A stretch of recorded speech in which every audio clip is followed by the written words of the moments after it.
Well, welcome back. We had a glitch where StreamYard decided they would end our Just drop show our show. in just 40 minutes. So we will just continue where we were. Mhm. You'll notice Kirk is not with us now, but we're going to Work send on him a getting him link up there. and try to get him back. Something that Kevin will do with Richard here in the background. So what we were talking about is that this says, how long will the restoring witness be until the end of the distinguishing, intensely wonderful explanations and astounding communication of things that would otherwise be difficult to understand? This is going to be literally the most exceptional, extraordinary, distinguishing moment in time, because Yahweh recognizes how much is at stake, and that literally the fulfillment of the next three Moed Mikre. I think, sitting in this chair, that it is a wonderful compliment, because it is very true. You are a very good explainer of things that are complicated. Well, I think that Elia and I both have a knack for being able to explain things that are complex so that they can be understood by anyone with an open mind. But God is going to the miraculous here. There's going to be a tremendous amount of God actually having this scroll that is above our heads, that will be portions of this Yahweh blog, that will be the captions for what we say. Can you just imagine, like, Portuguese, Spanish, Yes. Hebrew, everything? And of course, these the political and the religious powers that be are going to want to do everything to kill us. You know, the they're gonna hate you. The dead terrorist. I kill you. That's what's going to end. But we're going to be impervious, and we'll also have this because it's a time that you just have to make resolution. And many of the nitwits that will come and whether it's an Allahu Akbar, or Jesus Christ is God, or Hashem this or that, when they get annoying, we will literally incinerate them with words. So that would be so fun. Yeah, it's going to be. I want to be there with a bag of Skittles and just watch. Leah has spoken of this a number of different times. Anyway, it then says, then I listened to the individual clothed in linen. Individual, again, he is an ish. He is a man. This is Dode. Who, for the benefit of the relationship, was for the dimension above and beyond the source of the streaming waters. And he raised his right hand and then his left towards the heavens, and he made a solemn promise based upon 7, which is how all of this plays out. And in conjunction with the one who lives forever. That 4, and this is now, pay really close attention to what he says. He says, Moed, Moedim, which is 3 restoring witnesses to the appointed meeting times, and a half during the midst of another division pertaining to these 3 shortened lives. Then accordingly, the shattering, scattering, and separating influence controlling the set apart people will be over. All of these things will come to fruition. All right, so there's been a whole lot said here. There's been a harvest here. There's a time of terrible troubles that are occurring. And then we have this revelation that there's going to be, in the end, 3 full cycles of the Moedim. The Moedim is plural of Moed, represent Pesach, Matzah, B'Kudim, Shavua, Teruah, Kippurim, and Sukkah. Those are the 7. So we're going to have 3 full sets of those, plus a half a set of those. That's the amount of time until because this now gives a concluding time. It doesn't give a starting time. That has to be calculated. It gives a concluding time. The concluding time is according to when the shattering, the scattering, and the separating influence controlling the set apart people will be over. I know. What do you know? What do you know? That would be on Towrah. Towrah. And not just part of Towrah, that's the second day of Towrah. And the only reason I know that answer is because that guy right there named Yada knows how to tell a story. Yeah, well, yeah, we know exactly. Yeshayah told us the exact order of things and what was going to occur. And then if you look in Zechariah, this is something that's near and dear to you, Kirk, and I'm glad you're back here. Sorry to have cut you off. We had a little technical difficulties with StreamYard. This wasn't actually on our end.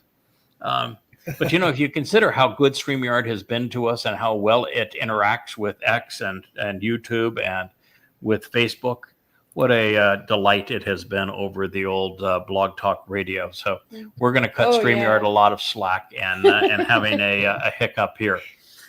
And plus the fact it's important for those listening to see how we respond when the technology or any challenge comes our way. We are in the mode of removing obstacles and being devoted to the cause. And if you think you're going to do something that's going to get us off our game, no, it's not likely. No. Not likely.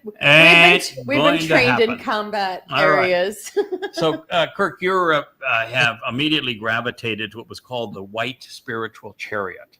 Yeah. Oh, yeah. And you wanted to ride shotgun on that sucker. You've even written a song about it, Kevin. And that chariot's pretty extraordinary because according to Zechariah, it leaves Jerusalem to canvass the entire world over a 12-hour period, beginning at sunset on the beginning of Towrah to sunrise on the Saturday, the Shabbat of Towrah. And save the date. Yeah, save the date. Or better to save an earlier date, which would be the Shavuot harvest, May 22nd of 2026.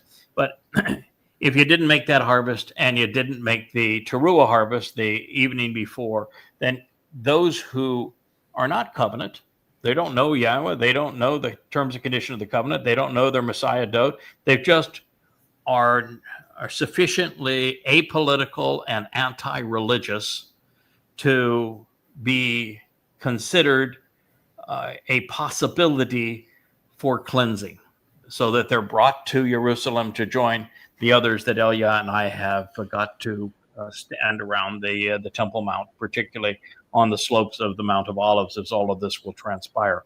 And so this is that white spiritual chariot that brings this remnant, this surviving remnant of Yehudim and Israelites from around the world.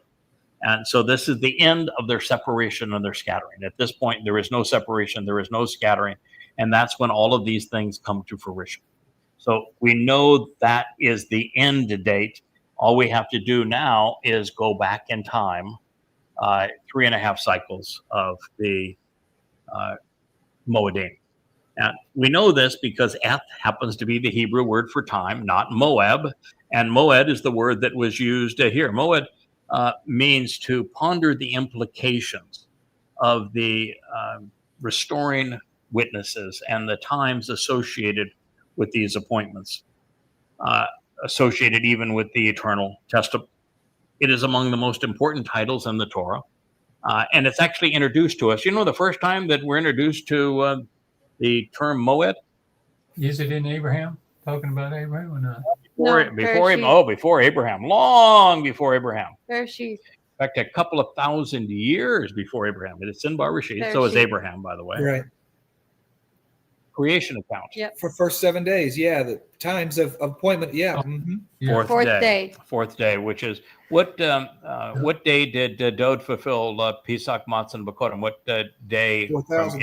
Year 4,000, is when he fulfilled Pesach, Matzah, and Bakodim. And it says that there's going to be a greater and lesser luminary, and that the greater and lesser luminary will be signs so that you might be able to understand. That's the purpose with a sign. It helps you understand what lies ahead, that they're signs for the Moed. And so that's the first time the Moed are mentioned, and it is expressly dealing with the greater luminary, who is Gabriel in this story, who is Dode, the king of Israel, and his herald, who is the lesser luminary, who reflects his light, who is Michael in this story. And one is a king. and heralds always speak on behalf of or give instructions from Yeah. the king. All right. So another question, fellas, is Towrah a moed? Yes. It is. Okay. And if Towrah is a moed, and we have the story of the greater and lesser luminaries, which would be the sun and the moon, right? Mhm. And there being signs for the moed, would you expect a sign perhaps relative to the sun and moon when Towrah Like an is eclipse or something? is being fulfilled? You mean like an eclipse? Like an eclipse. Oh, And- okay. Yeah. And It's the on moon's this turn. and on Pesach in 33 CE, who was the star of that show? Dode, and he is the sun. Sun. Solar eclipse. Who is the star of the show on Towrah? The moon. The moon. And so what is the moon going to do? It's going to get in front of the sun, Okay. and you're going to have a full solar eclipse Just to on be Towrah. God's pretty I clever. think God likes to be Can you funny. imagine how much calculation went into making that all happen? No, he's just funny. Oh, by the way, on when Dode fulfilled Pesach in 33 CE, guess what there was? A solar eclipse. No, it can't be a The solar eclipse. I mean, It's sorry, Pesach. okay. Yeah, it's a Based on lunar the moon. eclipse. Okay, yeah. It's a lunar eclipse. Lunar. Why? Yeah. Because that's the day that the sun matters. So it was a full lunar eclipse in 33 CE. You know, the Christian always get that New mixed up. Testament actually talks about how the sun was darkened, and they're looking for a solar eclipse on the 15th day of The exact of a opposite. lunar month. I mean, it just shows you how utterly stupid the Yeah. Christian New Testament is. And they're trying to, they're saying, oh, well, there was a solar eclipse on such and such a day. You can't have a solar eclipse halfway through a lunar month. No. Not even remotely possible. They all have to be in the middle of Do you the know I've never month, seen and an it's eclipse? a lunar eclipse. Not Yep. ever. There was a full one here not too long ago, but unfortunately it ducked behind the clouds right before it happened in the middle of the night, or I would have awakened you to it, because I have seen both a solar eclipse. I flew into a little airport in the middle of nowhere where it was going to be the epicenter of it. And to witness the solar eclipse, it was one of the most amazing natural phenomena I've ever seen. It will be the same phenomena that we're going to have on Towrah. Because it literally becomes night, and you see in the middle of the day a goes period dark. that would look like sunset, and then a period that looks like dawn, with a period of night in between where the stars all come out. It is truly Strange. an And the amazing temperature. thing. Now, The does the moon temperature's come amazing. out? Does the moon come out on a solar eclipse? No, the moon is black against the sun. So anyway, it is truly an amazing sight to see, and a lunar eclipse is just beautiful. I mean, it's captivating.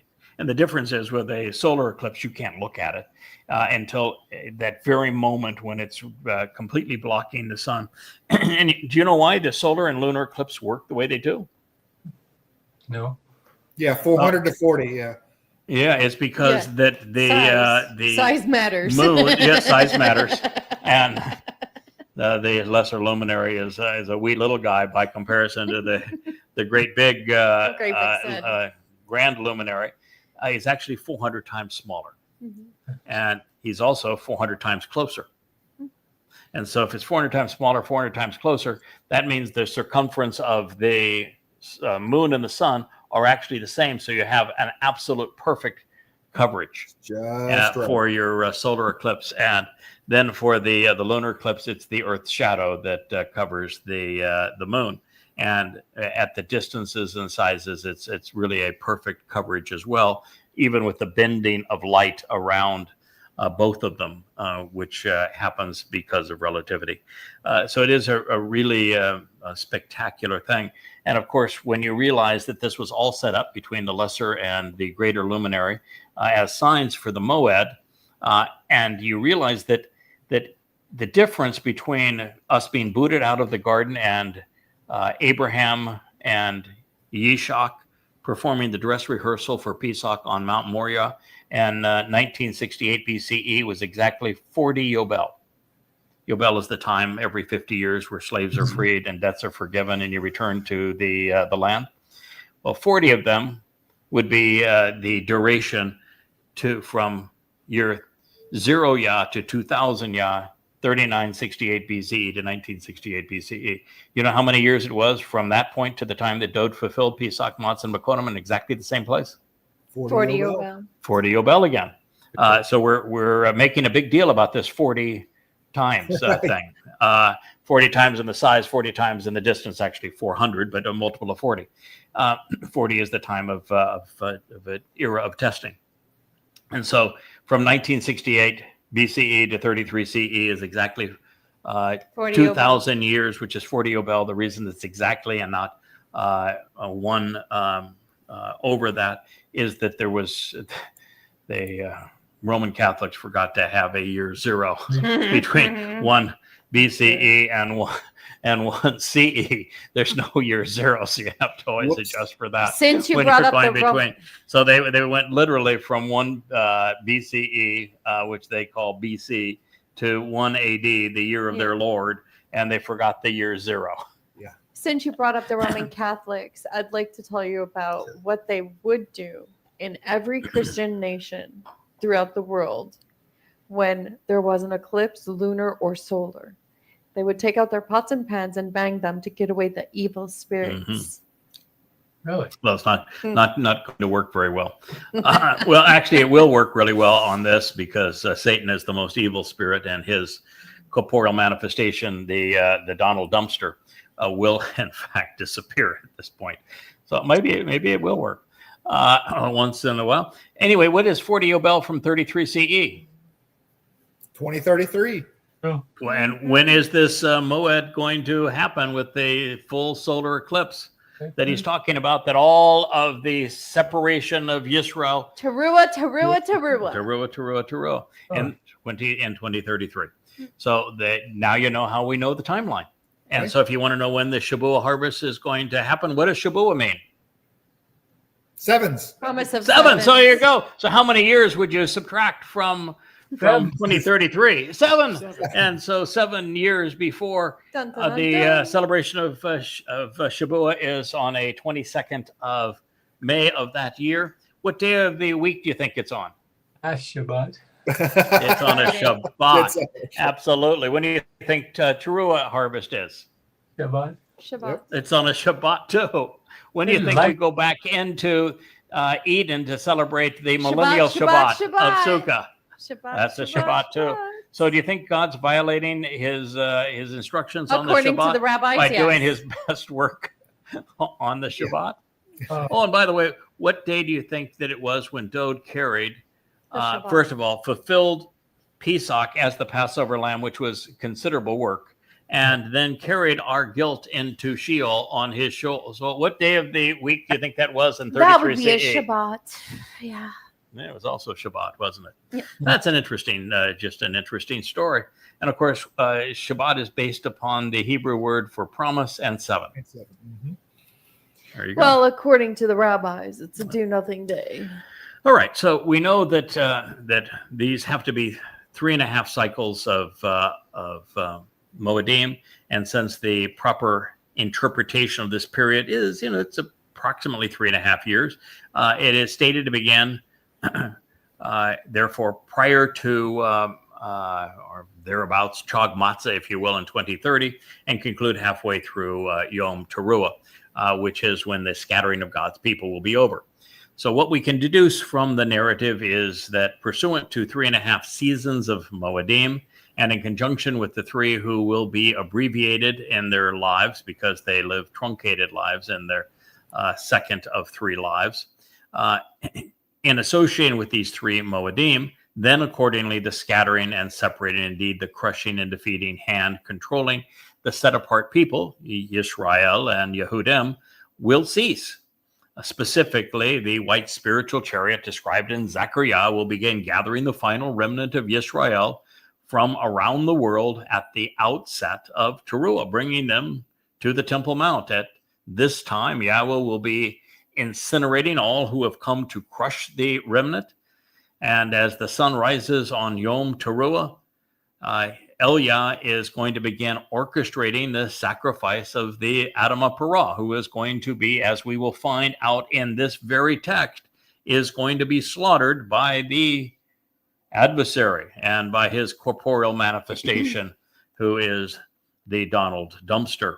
Now, this is all coterminous with the removal of the scattered people and the obliteration of their foes, making this moment halfway through the first of the final 3 Moedim a perfect fit for this narrative. And in this scenario, we should be seeking absolute compliance with Chatzah as it pertains to the commencement of this time. So we should expect that the 2 witnesses would arrive on the 14th day of Abib as the sun rises on a Thursday, April 18th, 2030, which, while still Passover, is the day after the Pesach meal is consumed, which means that, as you pointed out last time, Elia ain't coming to dinner.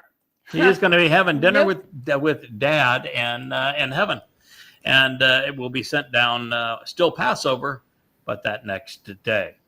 And this is when Elia and Yada will have the opportunity to dazzle the folks with understanding, really, of God's plan. And it's an elegant solution to all of this. So from this perspective, Dod as Gabriel is revealing and Makael as Yada is explaining that 3.5 annual cycles of Moedim will transpire prior to this very favorable resolution on behalf of God's people, setting up his return. With Yom Teruah denoting the conclusion of the time of troubles and the ingathering of Yisrael, the arrival of the witnesses will occur in Abib of 2030. With the first of Abib, as I've shared, occurring on the 4th, observationally, Passover dinner will be observed after sunset, the evening of the 17th at sundown, with sunrise being a Thursday, the 18th of April, still Pesach. And that will be the arrival of the 2 witnesses. Thereafter, everything will come to fruition. And there's a lot to happen. Now, this is the most exacting explanation for referencing this exceptionally important presentation of Moedim with Chatzah. And this case, the final 3.5 cycles of the Moedim will begin with Chag Matzah, which includes the 3 Dod personally fulfilled, specifically Pesach, Matzah, and Bakudim. Then once Yahweh returns his scattered flock early during Teruah, he can purge them through the sacrifice of the Adamah Parah to set up his Yom Kippurim, Day of Reconciliation's return, with this leading the family back to Eden on Sukkah, when we camp out with God for 1,000 years here on earth. This ingathering will run from sunset in Jerusalem on the 23rd of September, 2033, to sunrise the following Saturday morning. Logic then dictates that Dod's return will be 10 days thereafter on Kippurim, making October 2nd at sunset, 6:22 p.m. in 2033, the precise moment. Now, the statement made by the man in white linen, Dod, affirms something that I surmised quite some time ago. The time of Yaakov's troubles will be divided into 2 3.5-year periods. That's 7 all total, but 2 3.5-year periods, beginning on Shabuah in 2026, which affirms this because it means sevens. And while things will become increasingly difficult for Yisrael and Jews beginning in May 2026, comprising a 7-year period of oppression for Israel, the worst will be concentrated towards the end. And this means that the fulfillment of Shabuah and this harvest will be at the commencement of the time of Yaakov's troubles on May 22nd, 2026, while the Teruah gleaning and sacrifice will transpire upon its conclusion, making it between sunset on September 23rd and sunrise on the 24th in 2023, which is what we surmised when we studied what Yeshayah revealed in the 17th and 18th chapters. So we should not be surprised that Dode encapsulated the moment that his herald will arrive and the time that the scattering and the crushing of his beloved Yisrael will kala cease.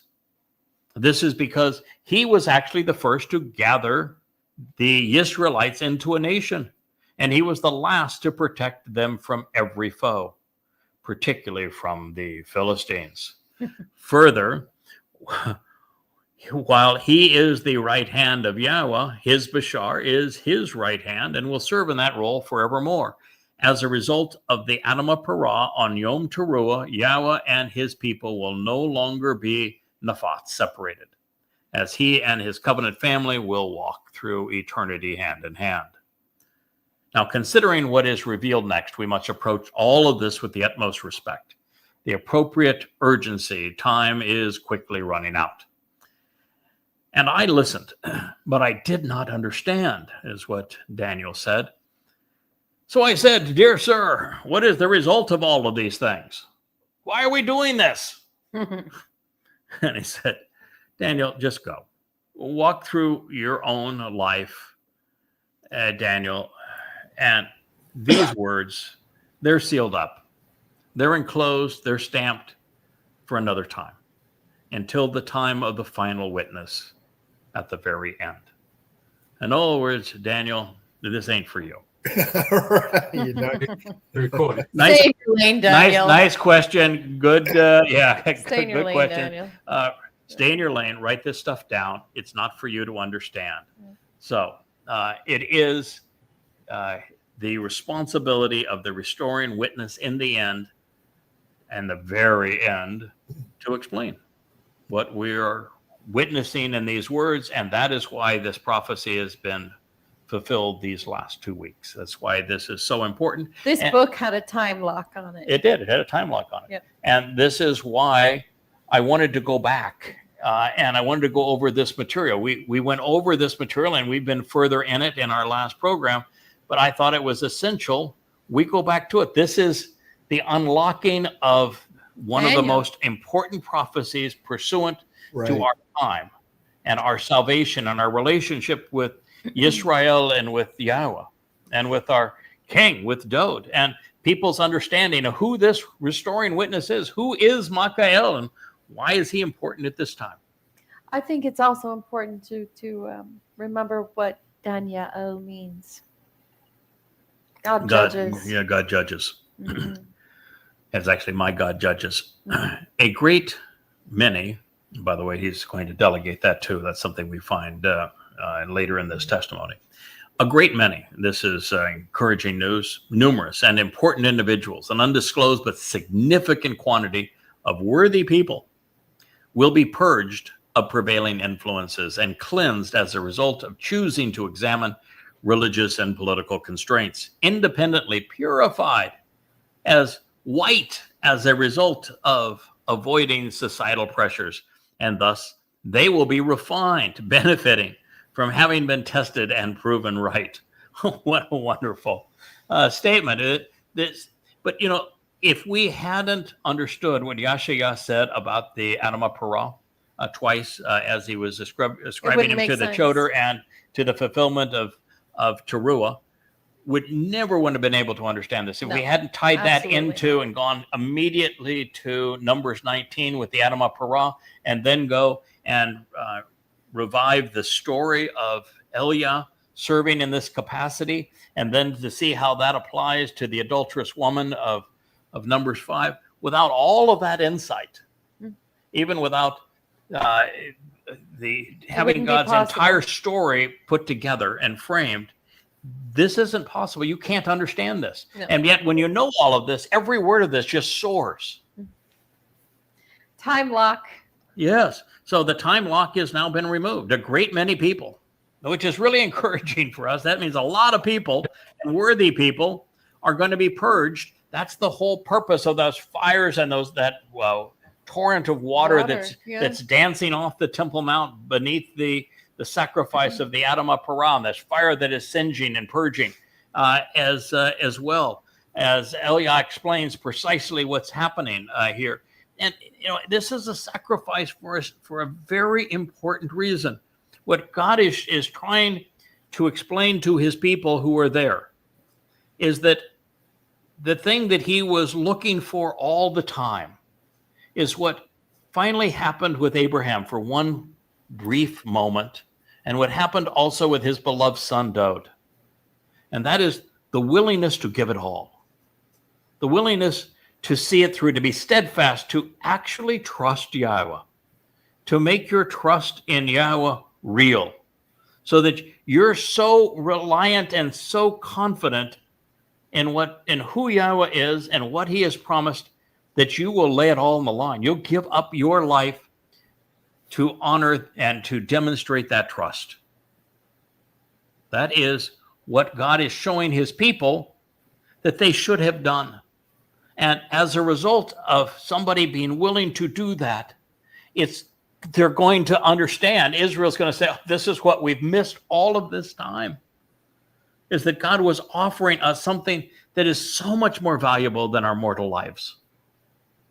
An eternity with him. And that is the whole idea of this Adam Parah, the sacrifice. God is saying, I want someone to demonstrate to you that there is something exceedingly more valuable than your mortal life.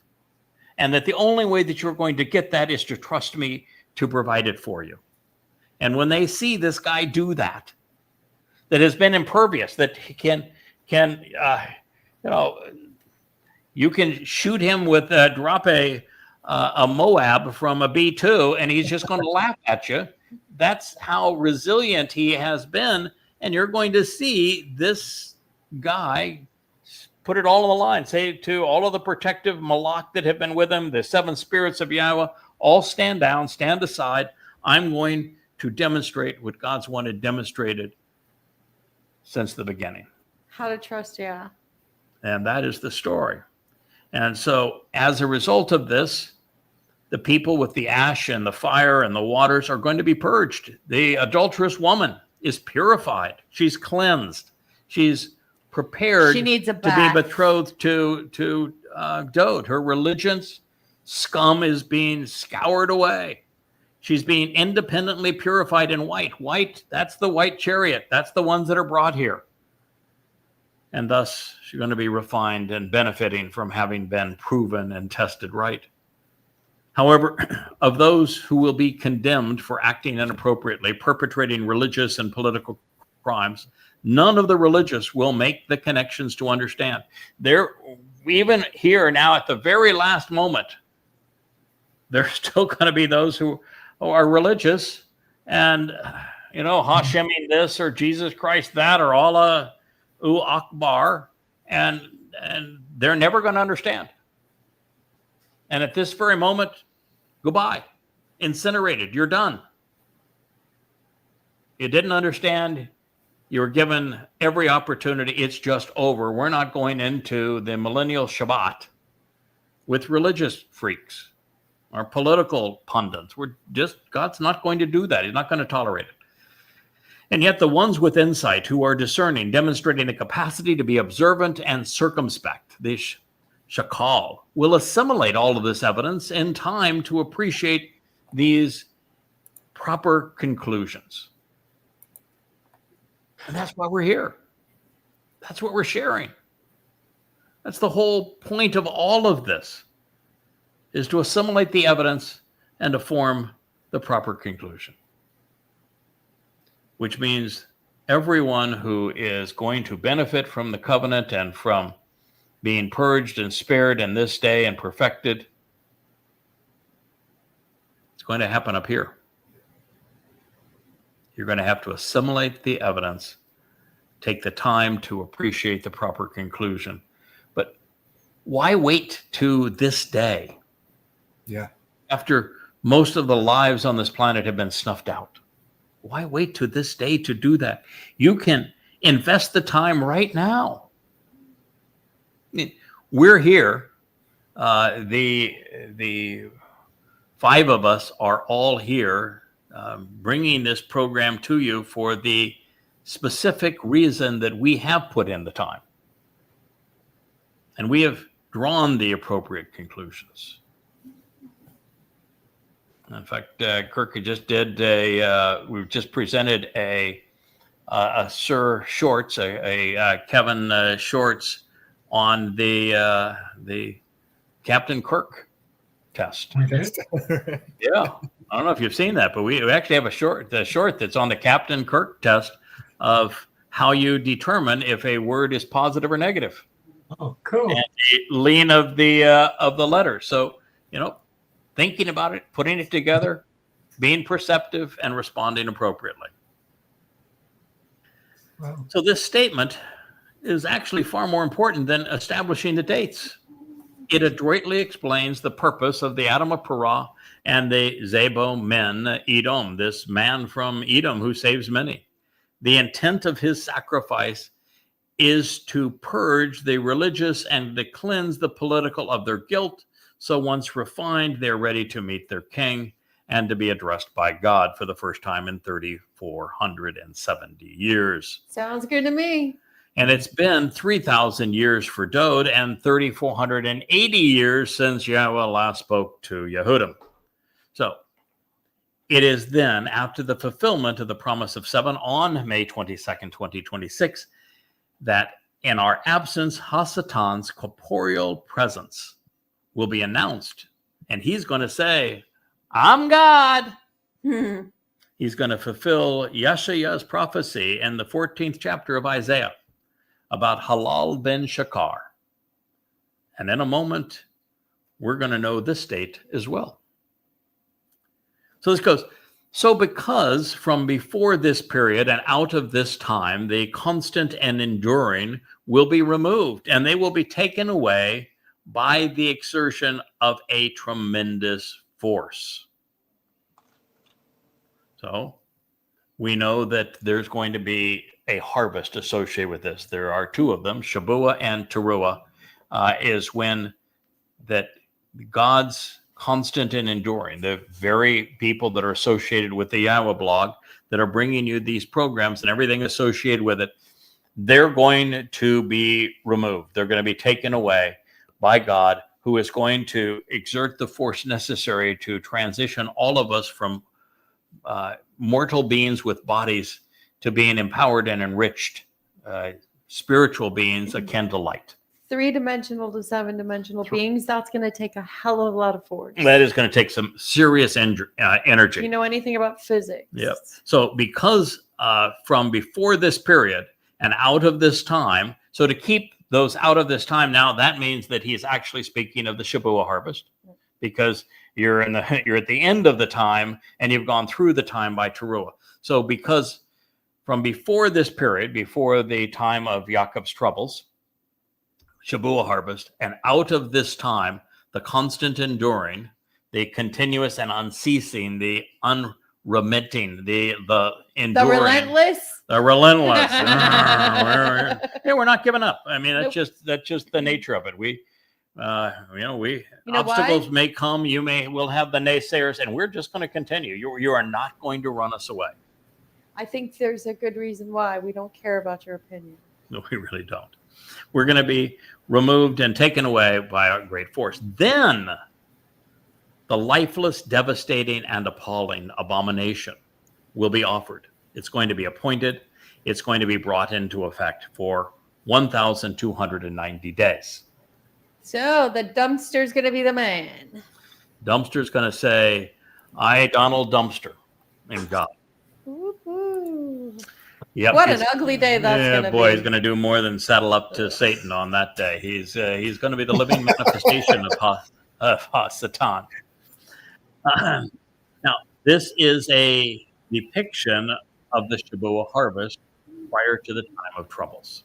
And Yahweh is sure removing those who have been timid, constant, and steadfast.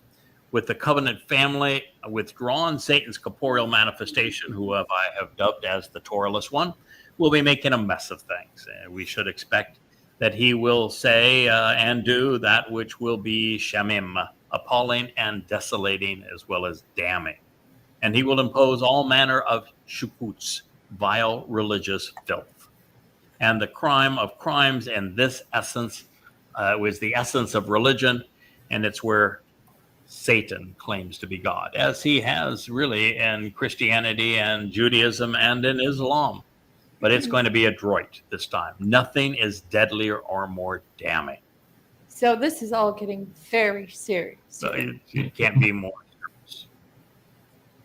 So with this being Gabriel Dode speaking and Michael Yada interpreting, they have provided a number of definitive clues with Shamim.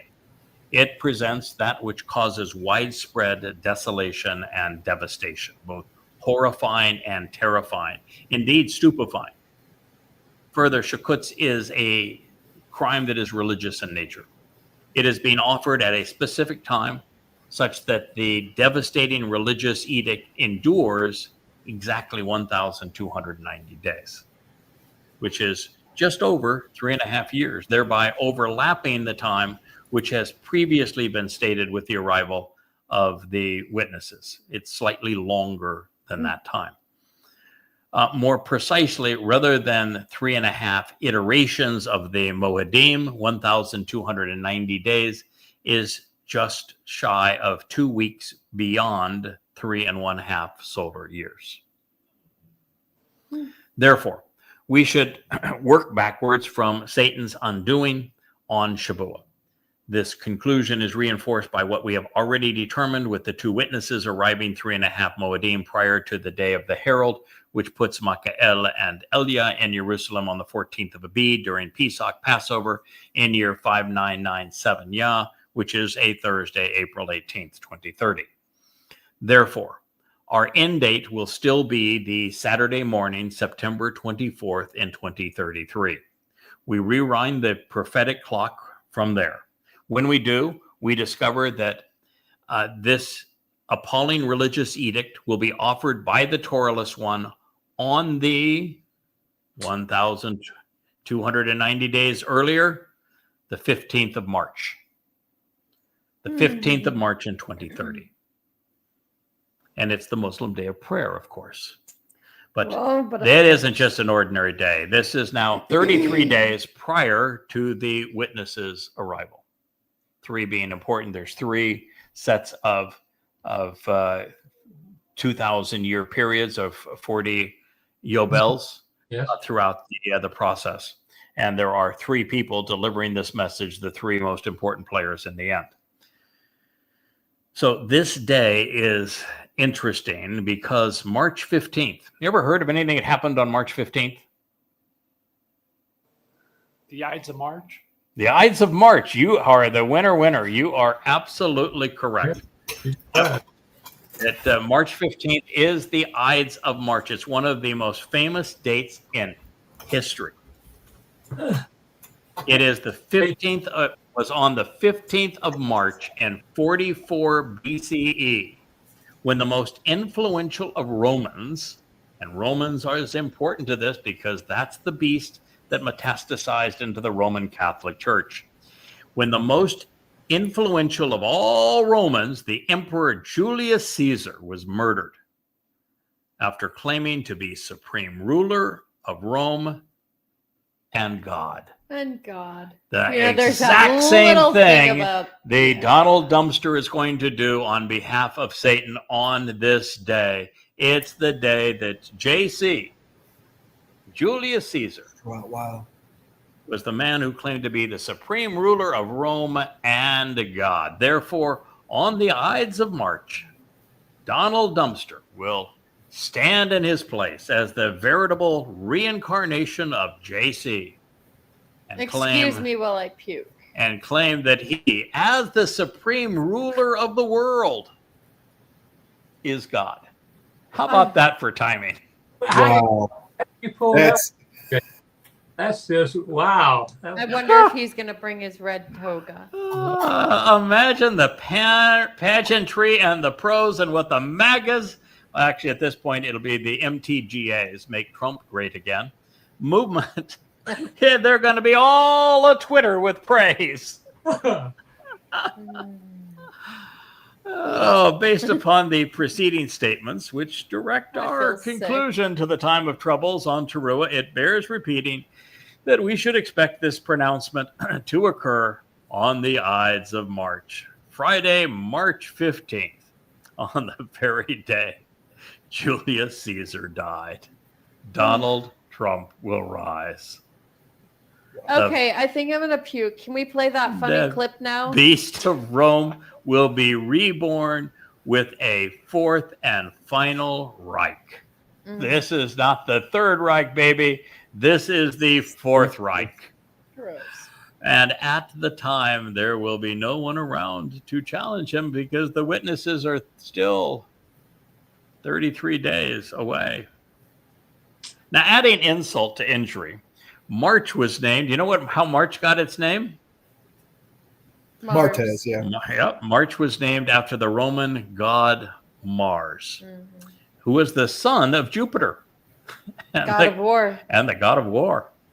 The Ides of March was celebrated during the full moon nearest the vernal equinox. Yeah. In other words, it's a replacement for Passover, and it is equivalent to Easter, Ishtar creating Day. the forgery for Passover. This day was considered sacred to Jupiter, the father of the gods, who was the Roman supreme deity. It was then that the Ides lamb was led in a procession along the Via Sacra to Capitoline Hill. Capitol Hill? Capitol Hill? Capitoline Hill, where it was sacrificed. Especially satanic in this scope of the counterfeit. This has become part of the Roman Easter week, now celebrated by the Christian church. I thought they eat pig. During they do have pigs as their favorite. During the imperial period, beginning with Julius Caesar, the Ides of March commenced the Roman Holy Week, which is what it was called, of festivities and festivals celebrating Cybele, who was proclaimed as the Magna Mater. Yeah, Cybele, that was their girl, huh? The great mother. She was the mother goddess. She therefore serves as the basis of the Christian mythology of Mary being the mother of God and the queen of heaven. She would be the equivalent of the rabbinical Shekinah. She is also the Magna Graecia, a name which implies that her veneration was even greater in Greece. This may be because she was the secondary deity to Dionysus, upon whose mythology Jesus was crafted. And so there we have it. We have Jesus and the Mother of God right here during the Ides of March. In this role, Cybele was cited in Euripides and the Bacchae. Are you familiar with the Bacchae and Euripides play? Yeah, that's it's hard to kick against the goat. There you go. Whereupon Paul derived his I know my classics. infamous line that he attributed to Jesus on the road to Damascus. Oh, what a wicked web we weave. Oh, yeah. And in keeping with our story, Cybele cured Dionysus. Remember, Paul was he was all beat up and he blind and crippled and all that sort of thing. Let me get the scales off your eye. Oh yeah, it was snake. Cybele that cured Dionysus of the madness that befell him. So back in Rome, her cult was advanced in the Sibylline oracles. Yes, they were. Yes, the Sibylline oracles, from which Christians draw their fixation on the notion of baptism. That's where it came from. Further, Cybele's consort was Attis, the Roman god whose self-mutilation became synonymous with his annual death and resurrection during Easter week. And of course, it was all memorialized in William Shakespeare's Julius Caesar. Therein, the soothsayer warns Caesar, beware of the Ides of March. Not long after JC was stabbed, Caesar Augustus rose as a god in his place as the Roman Republic became Imperial Rome and began a series of brutal civil wars. that ultimately destroyed the empire. And if I may add one additional delicious twist, Augustus became Pontifex Maximus. Imagine Rome. that. The pontiff or pope of the empire. Papa. Remember Trump dressing up as the pope? It's supreme religious leader. I love it when they play cosplay God, don't you? Vomit delicious.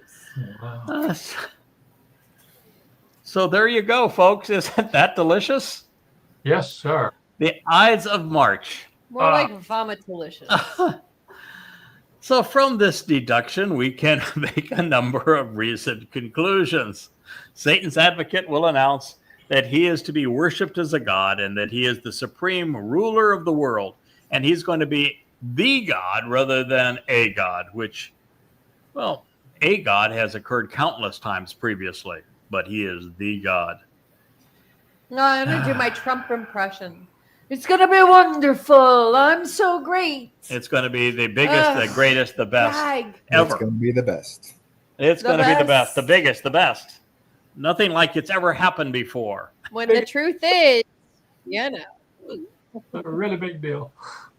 I'm going to make a really big deal for you. Biggest deal ever. Yeah. Oh, nothing like it. This pronouncement will almost certainly be made on the Temple Mount, and we'll be seen positioning the Donald Dumpster and Satan as the one who is greater than Yahweh, the God of the Jews. And based upon what we see before us and what is in the prophets and what they have all said, the announcement will be made before a multitude of Muslims hell-bent on annihilating Yahud. Also, the denizen of the devil will be doing so on a Friday, the day all Muslims prostrate themselves to Allah. Not only would this be consistent with what the prophecies are claiming in Yashaya and in Yoel, and what they have said regarding this flood of terrorists who's going to invade Israel following the imposition of this terrorist state, the Islamic State that is carved out of Israel by this very man, the Donald Dumpster. The nation will become indefensible, and it would be harmonious with Isaiah 14's presentation of Halal ben Shakar, acting out Allahu Akbar while claiming to be above the Most High. Allah's mouse? Halal means acceptable in the Quran, after all. It is also curious to note that the Islamic New Year for AH 1452 will be 7 weeks after the pronouncement of the adversaries, of course, 7 sevens, Shabuah. Adversaries' divinity, his announcement of divinity, occurring as the sun sets on Friday the 3rd of 2030. Therefore, Satan's Passover will commence 14 days thereafter, and it will commence on Ashura Day. Of course. Oh, beautiful. On Ashura Day when all the Shias are going to be cutting themselves in crazy. Beginning Sunday evening, May 12th. In this way, the adversary will have usurped Yahweh's preference for his pilfered number. He will have had his own corruption of Shabuah, just like the Christians took it to Pentecost. He is going to have pilfered the Shabbat. He will transferred his veneration to a Sunday. He's going to have reestablished a replacement Passover, such that it celebrates his bride, who is Asherah, the Queen of Heaven, and the Mother of God, who he will no doubt want to have sex with because, well, that's just what he does. Yeah, that's Donald for you. It will meld Christianity and Islam while robbing Yahweh and Yehudim. And if I might offer this reminder, the reason Ashura Day was interjected into Islam is because rabbis are celebrating it in That's Yathrib. right. Not only have rabbis long insinuated that their G-D had a rife, that's what the whole Queen of the Shabbat is all about, and their Shekinah. Mhm. Shekinah is the feminine manifestation of their God. Mary, as the Mother of God, is essential to Christianity. Chrislam is what we're witnessing. Gross. Wow. No, I really want to vomit. Yep. Oh, Therefore, although Mary's in trouble around the Donald because she was supposed to be a young virgin. Oh, It will be in the midst of this, right between Satan's pronouncement and his coronation during Passover at sunrise on the 18th, 2030, that Yahweh will insert his witnesses to rebuke the adversary. And this is likely why Yada was asked to begin his work with Yahweh by excoriating Islam and then Christianity. I will have been well rehearsed on these subjects, becoming the foremost expert on their Shakut's appalling nature. It's exciting, I think, though, despite all of the yuckiness, to witness the final pieces of this puzzle falling together. I mean, this is really, if you love Yahweh and you love prophecy and you want his words to come alive in your life. It is. Yeah, how do you get better than this? Right. This is Well, even going back to unsealing, I mean, they have ceremonies for time capsules. That's exactly what Daniel was, you know? Yes. I mean, it was, so it is a big deal, you know? I mean, we're unsealing it right now here on Family Hour of the Yahowah blog. on a Shabbat, a lot of work. On a Yeah. Shabbat, when Yahweh does his best work. wow. true that. Cool. And, you know, we have on occasion gone back and reviewed material we've done previously. But I think now you're getting an understanding of why I thought it was just right for us Yeah.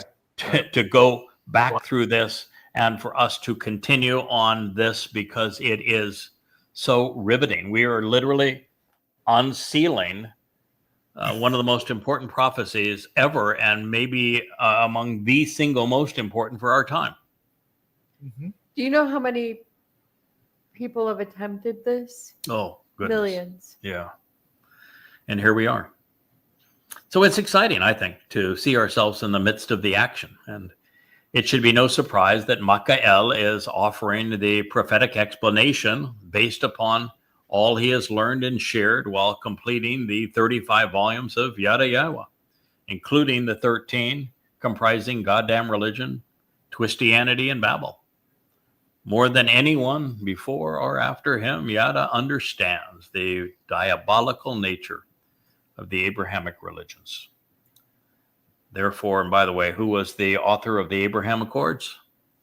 That would be the dumpster. The Donald Dumpster. Therefore, considering the people in and around Israel who seek the annihilation of Jews and the anti-Semitic nature of the Quran and Allah's demonic character, it's apparent that Allahu Akbar is going to be the calling card of the Torahless one. That's why he has embraced Islam in his second term. Yeah, well, he likes rape. So. He will declare that he is Allah. And all the rabbis who made both Islam and Christianity possible are going to applaud. Oh, well. They will then. even assist the Torahless one in his quest to live out the poisonous prose of Ezekiel. Gross. Now, what's also interesting here is that Leah was insistent that I translate and incorporate the 83rd Mizmor Psalm. And in it, it says of this group of 8 places that the Islamic terrorists are going to come in to ravage Israel, that they're going to be led by the Assyrian, who is a sodomite, a sexual pervert, and that the Assyrian is the adversary, and that it says that he is associated with Lot, who was involved in incest, as Donald Trump wanted to do his daughters, and he was a sexual pervert, and it says that it is the reason that he is leading this is that he's been offered an enormous amount of money as a bribe and has a debt to pay. Wouldn't you know? Wouldn't you know? 16.5 billion that we're aware of. And he's paying his debt to lead this rebellion against Israel. And it says that he's going to bring an army against them. Now, since the appalling abomination on Friday, March 15th, 2030, is the culmination of Satan's ambition, it doesn't coincide with the arrival in Jerusalem, which will be to set himself up politically as the supreme ruler of Israel and perhaps much of the world. The appalling abomination on the Ides of March is more correctly seen as Satan's coming out party religiously when he declares that he is God. So buckle your seatbelts, because Today, in the summer of 2025, we are less than 5 years away from this dubious day. Now, It's going to get rough. affirming all of these assessments in Ezekiel, which serves as Satan's autobiography and playbook. And I would say that until I was able to deduce that and present Ezekiel as 25 ways to kill a Jew, and also extreme sexual perversion. And Bronze Boy. So extreme sexual perversion through rapes and 25 ways to kill Jews, ending with the Copper Khan, Bronze Boy, being the real estate developer that is measuring the gargantuan edifice that will bear his name that he wants to erect in Jerusalem, location. Trump Towers ring a bell? And so who is Bronze? Who is our Copper Khan? The orange Who guy. is the real estate developer that is Yeah, big that into would be naming rights and everything has to be bigger than anything has ever been before? The self-bronzer goat-haired Ezekiel weirdo. spoke exactly of him and even revealed that he's a sexual pervert. Yeah, he wants to screw his own daughter. Man, can you believe that? I mean, and here we are, the first people to realize that this is what the purpose of Ezekiel was. And it all is. I mean, if we ever hated him before, okay, but now? The orange man, as the real estate developer, is the Copper Khan. Yep. Wow. He's the rapist of that story. He's the guy who wants With to the take grandiose edifice to himself. Yep. It's grotesque. It's just breathtaking. Grotesque, but breathtaking. That Yeah. we were given all of this information, just waiting to put the clues together to be in. So affirming these assessments in Ezekiel, which serves as Satan's autobiography, his playbook, we discover in volume 3 of Babel, that just one of Yahweh's 7 Moedim were going to be observed by the adversary. It's Pesach. And it is corrupted beyond recognition. Oh, yeah, they don't even have a lamb on the plate. Yeah. Chog matzah is otherwise ignored because unyeasted bread is relegated to an ingredient in the manner consistent with the rabbis. After corrupting Passover and eliminating the other 6 mikre, the Lord of Babel will substitute the Feast of the Beast, where Yada and Elyah, as the final 2 witnesses, God's Gabor, and Dod, symbolically, are on the menu. The faithful will be celebrating cannibalism while the supreme leader devours their flesh and drinks their blood. Gross. Which Dode, no doubt, will find sufficiently irritating and insulting to call it an abomination. Satan's Messiah then institutes Ignorance Day, Do Nothing Day, and No Moon Day, the last of which would correspond to Abib 1, 5997. Yeah. 2 weeks before the witnesses arrive to pester the devil's advocate. So here we go. Blessed and delighted by benefiting from me, this is Dode speaking now, is Ha-Chaka, the one who continues confident and certain while cutting others into the covenant by being pierced. It is presented as a title. As he remains in close contact for the arrival, even as being tormented, afflicted, and violently stricken upon 1,335 days. On the 1,335 days is to when this beast will torment him, afflict him, violently strike him, beat him, and pierce him. Now, by way of review, we were told that following 3 1/2 iterations of the Moedim, the scattering of Yisrael would be over and a great many would be purged and refined, while others would be condemned for their religiosity. Recognizing that this will transpire halfway through Towrah at sunrise on the 24th of September 2033, 3 1/2 cycles of Moedim brought us to the dawn of Pesach on the 18th of April 2030, with the insertion of the 2 witnesses who will begin their work, and they will culminate their work during this period. Following the Shabuah harvest, The appalling abomination of the adversary's apostle will follow. His diabolical deception will damn dunderheads for 1,290 days and conclude on Towrah with Satan's last stand. Working backwards from this pronouncement will occur on the 15th of March 2030 in commemoration with JC's death. Therefore, by adding an additional 45 days to this date and allowing the maniacal Messiah to settle in as supreme sadist, Satan's corporeal collaborator, will arrive in Jerusalem on the 29th of January 2030. He will have 6 weeks to get the politics sorted out before he sets the religious rules, such that on Friday, on the Ides of March, the day of the adversary's apostle, he will announce that he is God. So interesting enough, this will place the Torahless one in Jerusalem during Ramadan, arriving 7 days, of course, before Eid al-Fitr, which is the most celebrated day on the Islamic calendar. This means the adversary's advocate will be pronouncing his divinity between Ramadan and Ashura Day, making the latter his replacement for Passover. Even better, as counterfeits go, the day of his divine pronouncement on the Ides of March is the beginning of the Roman Holy Week that will give rise to Easter. Now, considering how all of this has been played out, there would be no reason to add the 45 days, obviously, to the aftermath of Towrah. So we won't have to worry about that. We're just going to focus on what we have been told.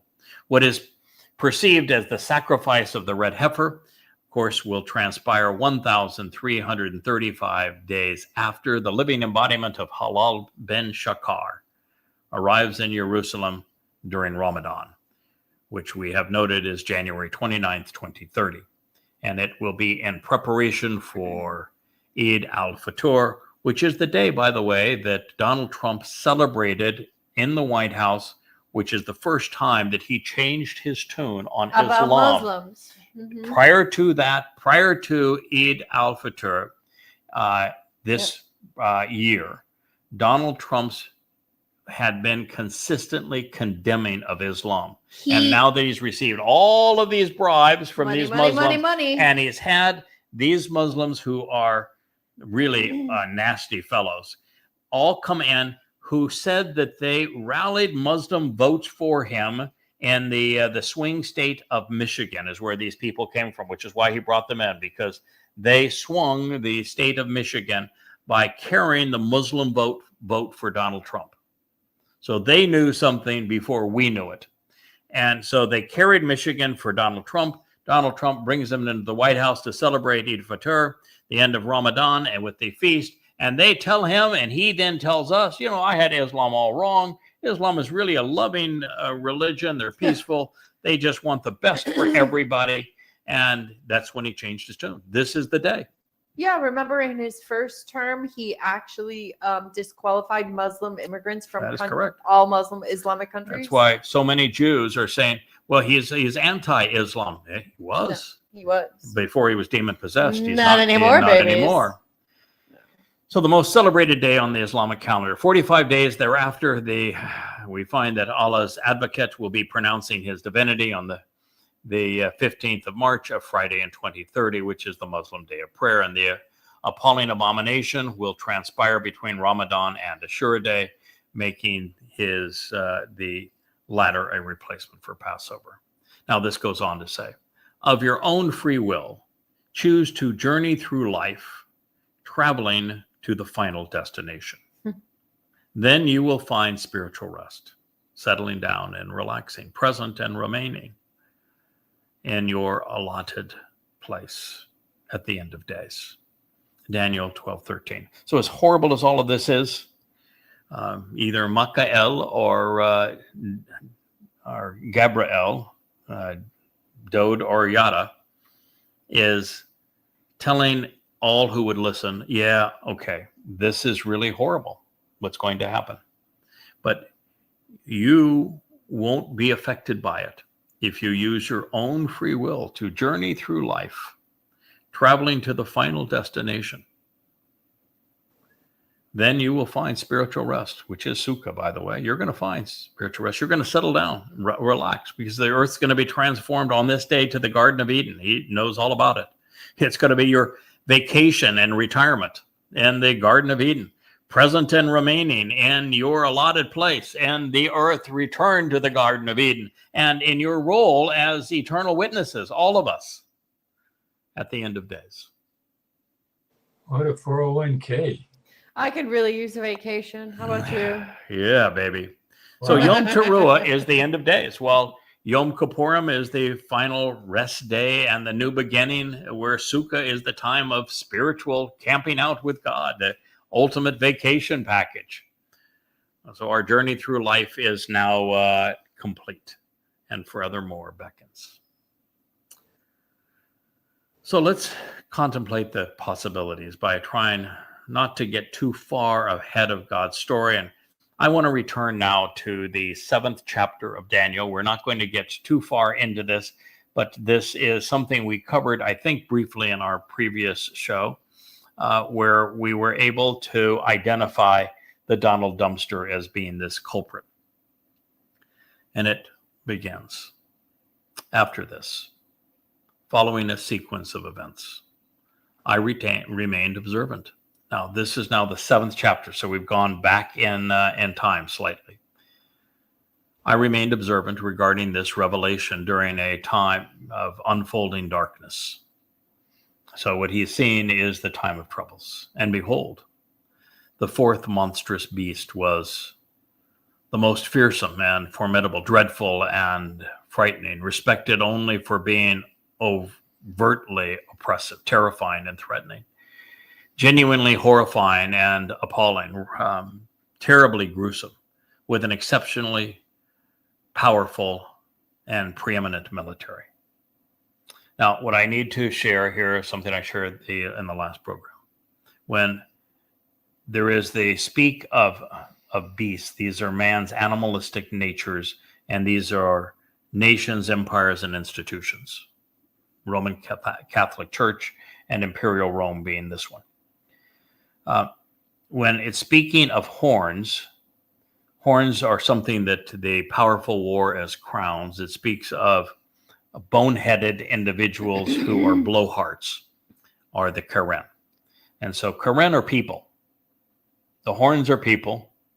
The beasts are nations and institutions, empires and institutions. So it said it had teeth comprised of iron, great multitudes, including the highly populated and powerful. It devoured and devastated, crushing the remainder with its feet by trampling them down violently, celebrating while destroying them underfoot. But this one was different. By the way, before we even go past that, Rome was the most vicious civilization in human history. They were savages. Yeah, they are the nation drenched in red blood. They are the nation who celebrated their savagery in the Colosseum, which was actually conceived by the funds stolen from the destruction of the temple, and the slaves who were hauled off from Israel built it. There was never a more disgusting religious and political military culture than Rome. They were, from God's point of view, there is nothing worse than being a Roman, unless it's the Roman Catholic Church that grew out of it. This is God's vision of the epitome of evil, particularly as they were the worst ever towards his people. Between Imperial Rome and the Roman Catholic Church, you've got 2,500 years of subjugation of Jews. Murder, rape, pillage, you name it. But this one was different in its transformation and evolution from all of the other beasts which preceded it. 10 horns were extended from her. 10 horns. Now, 10 individuals coming out of what was Imperial Rome, the shadow of Imperial Rome, and the areas tread upon by the Roman Catholic Church. I was thinking about trying to understand what was with the horns. Then behold, another and final horn, a bonehead and blowhard, a worthless one who will be brought down, came up between them and among them. And 3 among the initial group of horns were dehorned. They were deprived of their influence. They were cut down, put down before her. Then behold, eyes, like the eyes of a human, in this one unique horn, along with a mouth speaking abundantly, powerfully, as an esteemed authority, arrogant and proud. This is Daniel, my God judges. Daniel 7:8. So as we know, Yashaya Isaiah was right when in the 17th chapter he foretold that the Syrian government would fall to Islamic terrorists and that sometime thereafter the refugees in Jordan would go full mujahideen and run amok. Further, we have already witnessed the dress rehearsal for the flood of terrorists who will infiltrate Israel after the establishment of this Islamic State, because it is just as menacing as, well, be 1,000 times worse than Alaska flood 1.0. And even more telling, as I share these words with you, Donald Trump has rescheduled a meeting in New York later this month, in fact, in a week's time, co-sponsored by France and Saudi Arabia, with the full EU support to officially recognize a Palestinian state. This is precisely when, how, why, and by whom Isaiah foretold this would occur. As he said, there would be an arrogance in America of somebody who pounds his chest as having the greatest military, who will be menacing and meddling throughout the world. The Donald. Therefore, for those looking for the Taurus one, misidentified by Christians as the Antichrist, the prophetic evidence reveals that you'll find this uniquely duplicitous, exceedingly arrogant, and particularly verbose politician in America, and currently meddling in Europe and the Middle East, and of course in Israel. But maybe you already figured this out from what we read and shared in the 12th chapter of Daniel leading up to this point. I certainly did. And as we survey the political landscape, we have every reason to think that this man, Donald Dumpster, will be favorably received in Israel, even while plotting against Israelis, as is the case with Trump. He will have made a deal with the devil, which suggests that he will have negotiated his dubious business dealings with the titans of Islam, as has Trump, with he and his family and associates already receiving that they have announced $16.5 billion in bribes. And no one has a bigger or more vile mouth than Donald Dumpster. Trump has both a devoted following who worship him as a god, and even more people worldwide who mock his every utterance. He is active worldwide and particularly close to Turkey, Syria, Egypt, Jordan, Saudi Arabia, and Qatar in the region, but also with France and the UK, Germany, all of which were formerly part of Rome's European provinces.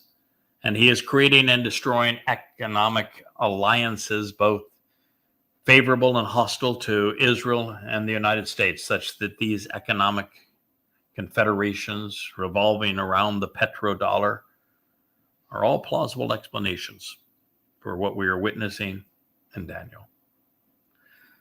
So as a direct result of the Trump effect, with a new catastrophe each week and the planet in upheaval, this decline has begun, and it really began spiraling out of shape during Trump's first term with a draconian reaction by his and other governments to the COVID-19 virus, depriving the masses of liberty and livelihood. And it set in motion the destruction of the world's economies, taunting Russia to invade Ukraine and then arming the proxy while imposing sanctions has further bankrupted the world, creating a runaway debt while leaving nations energy starved and hungry. It pushed Russia, China, and Iran together, an alliance which will be menacing for Israel, particularly after Israel bombed Iran. Making matters worse, droughts and floods will continue to devastate entire populations, leaving many homeless and restless.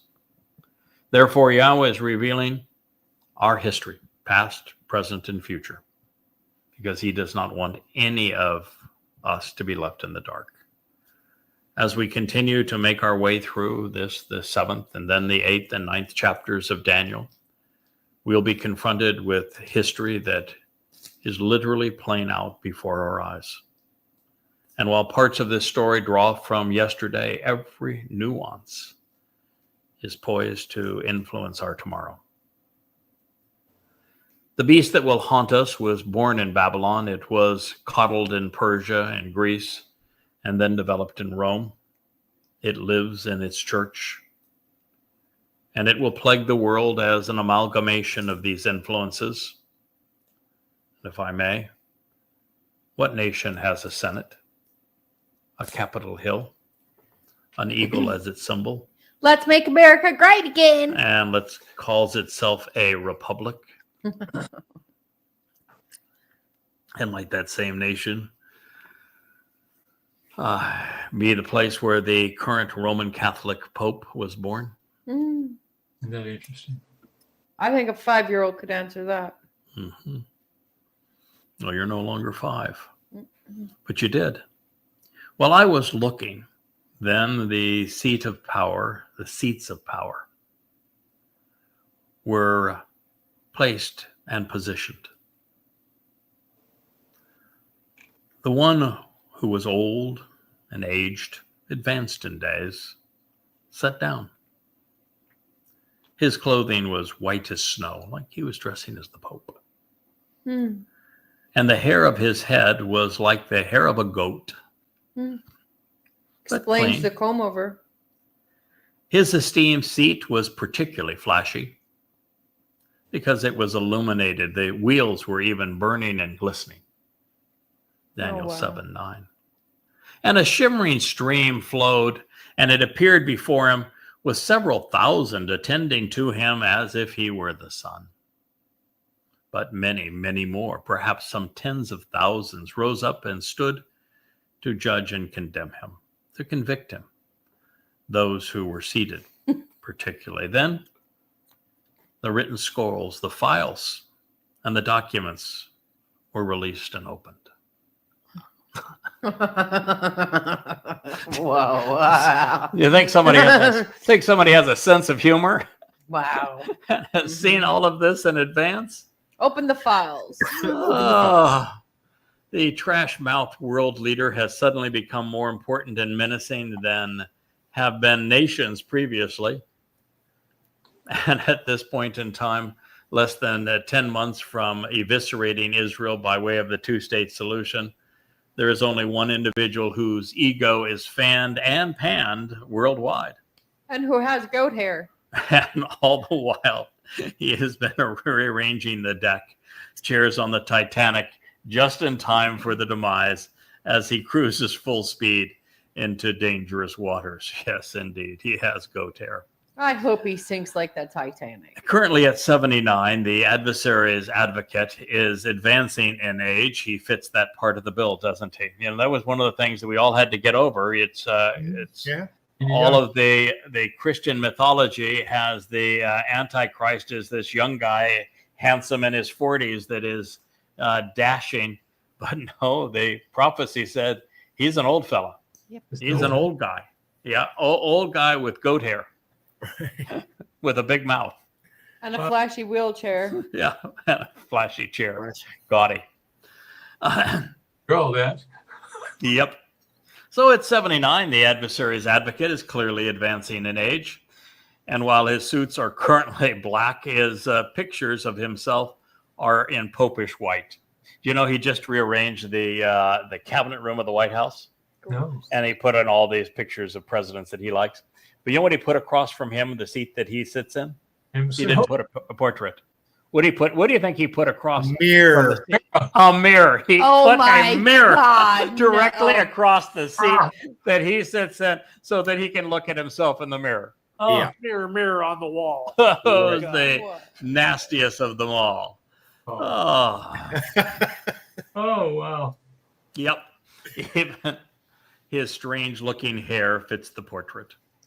And perhaps that alleged childhood bone spur that kept him out of the military service as a draft dodger long ago will flare up and force the old man with snake skin into, if you've seen his skin lately, it is Oh, it's snake so skin, gross. to sit down in a wheelchair like FDR. And in actuality, this week, actually it was 2 weeks ago now, was diagnosed with leg swelling and hand bruising. It led to this diagnosis of chronic venous insufficiency, such that his veins are struggling to return blood to his heart and to send it up to his brain. Previously, I had unfortunately followed the lead of publishers' lexicons, which try to justify prior religious lore by inferring that Atik Yomim should be translated as ancient of days and refer to God. But this is a political setting among various beasts and political pundits. This one in particular is clearly identified as an Enosh. He's a mortal man. Uh-huh. And so he cannot be God. Well, he's going to claim to be God. Further, Atik Yomim speaks of someone who is advanced in days and thus really old, say in the range of 79 and will be 87 in the end. That would qualify. It does it. With MAGAs and Israelis positioning Trump as their Messiah, or at the very least, savior, he has thousands fawning all over him. They attend to Trump as if he were the last ray of light in a dark world. And yet he is far more to Hallel ben Shakar than the luminary of the sun. And this is why Trump has 10 times that number sufficiently informed, rational, and moral men and women opposed to him. And so even during his rise to divine status, there will be 30,000 or more who will sit in judgment of him, convicting and condemning Donald Trump for betraying Israel. Isn't that interesting as well? And so while Trump may not be impeached and convicted in the House and Senate, he will be condemned before the people he tried to obliterate. Can't wait. The files will be opened and the truth will be known. There'll be no deals this time, no cover up. And nothing Trump says will distract attention away from his guilt. That's right. Quite obviously, Donald Trump is the Toralist one. He is the denizen of the devil. He is the adversary's advocate and the corporeal manifestation of Satan. And he's a sleazeball. He is the Antichrist in the sense of being opposed to the actual Messiah. And so there is no need to plead for the Epstein files. Yahweh will do much better. I bet you will. Info's not there anyway. It's in the Ghislaine Maxwell civil case. All the while, the politically and religiously blinded continue to believe that the man who has lied to them at every turn, he even said he didn't know Epstein, I know. and he had no dealings with him today. And he said he was thinking about or might pardon Maxwell. She'll walk. Turn while pretending that the man destroying their country is their savior. Such delusions may prevail because Trump's bombastic and abrasive personality and propensity for deception mirror Paul's, the demon-possessed con man who conceived the myth of Jesus Christ. Jesus. They swoon for the two men of whom the actual Messiah is most condemning. This is what makes Paul and the Donald, the anti-Messiah, now infamous as the Antichrist. What's perturbing, however, is that Israel will still welcome their betrayer, doing so with open arms. The nation that pushed Yahweh away, annoyed Moses, rebelled against David, would overwhelmingly elect Trump as prime minister given the opportunity. He's hotter than Cyrus. Even in the as the next Shaul, this all flies in the face of reason, because the prophets warned them in Isaiah and then in Daniel to be aware of this man, to be wary of him. But alas, Jews stopped listening to Yahweh, 35 centuries ago. Okay, I grew up in the 80s and I knew that he was a sleaze back then. You think it's gotten any better? Well, Why can't Mad they see hobbits it? are hard to break. Yeah. Beyond his goatish hair and fancy wheels and big mouth, Daniel saw the adversary's apostle as exceedingly boastful and verbose. I continued to look, and it came to be then out of the voice of this horn, this blowhard and bonehead, a great many boastful words, arrogant decrees, big decisions, egotistical demands, and conceited edicts, all which he spoke. And I kept watching until I came to realize that a life was slain. Yeah. And its body was as if it was being showered with rain. He executed him, ruined and then destroyed him. So it was given to be burned by fire. Daniel 7:11. What could they be talking about? They don't have a clue, and neither does Daniel. Daniel didn't know, and Jews don't know, and Christians don't know. But boy, do we know. Yeah. This is exactly as it's going to happen. And you remember when we first recognized Yep, there's that, your guy right Yeah. there Yeah, there he is in There's white. your guy. Yeah. in a wheelchair. Look at that. Yeah, there he is, white in the wheelchair. That'll be him, except the wheelchair has to be flashy. Yeah, Gaudy. this one's too Everything is. plain. But think for a moment how profound this is, and how we are the first in, 3,000 years to figure it out. Mm-hmm. And not just figure the conclusions out, to understand this last paragraph. This last paragraph is filled with insights that no one could have put any of this together prior to, even we couldn't have put it together No. prior to 7 or 8 months ago. Yeah. You would never, the way this is written, and the stems and the conjugations and the like, the person being killed is not the Torahless one. The Torahless one is doing the killing. Mm-hmm. And so you would never have understood how that's possible. Why would there be an explanation in the middle of this that he kills somebody? Well, it's the second time it's been mentioned in this story. We heard it in the 12th chapter that he kills Michael. And this is the Adama Parah that he is killing. This is the final showdown. This is, and you might say, well, why would Satan go ahead and do what does him in? Because it is that sacrifice of the Adama Parah that purges the mortal remnant of Israel so that Dod can return as king and be married to what was the adulterous woman that has been purged. Why would he go ahead and do this? Right. You know why? I do. It's in his nature. Why? Because Because Yahweh gave his people a set of instructions. They fumbled it horribly, worse than horribly. It is to show Israel that you can trust him. Well, no, that's why I'm making the sacrifice. I want to say, why does Satan go ahead and murder me, fully aware that by killing me, he's done, because the mortal remnant he's is an in spirit. Doesn't have a choice. He doesn't have No, a choice. You know he's why he an doesn't have a automaton. choice? He's a malach. He's a cherub.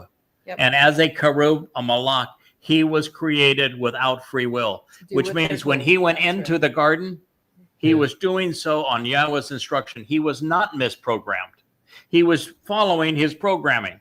He was created, you know, and Yahweh says, I created evil. That's right. He did. He created Hasatan to make certain that we had a viable choice, that we humans would have to think our way to God, and that there was a lot of appeal of not God. No, the religious can't stand the idea. So there you go. He is going to do what he is going to do because he's been programmed to do this. This will be his last act. Mm-hmm. And Yahweh's last act is going to be incinerating everyone that comes after. But you know who did have a choice? We do. The Donald Dumpster. Yeah. And he made the choice to Yes. accept Satan Absolutely. in this regard. He's not just the one cuddling up to Satan in the South Park. He actually accepted a deal with Satan to stay out of prison and to reclaim the White House and to ultimately rise to this point in power. He had a choice, and he made his choice, just like Paul did and Muhammad did, And he got into bed with Islam. and he got in bed with the devil. Oh, yeah. So I continued to look, and it came to be then out of the voice of the horn, this blowhard and bonehead, a great many boastful words and arrogant decrees and big decisions and egotistical demands and conceited edicts were spoken. And then Trump did what he does best. He is the Hannibal Lecter of politics. He is the ultimate cannibal. He destroys people.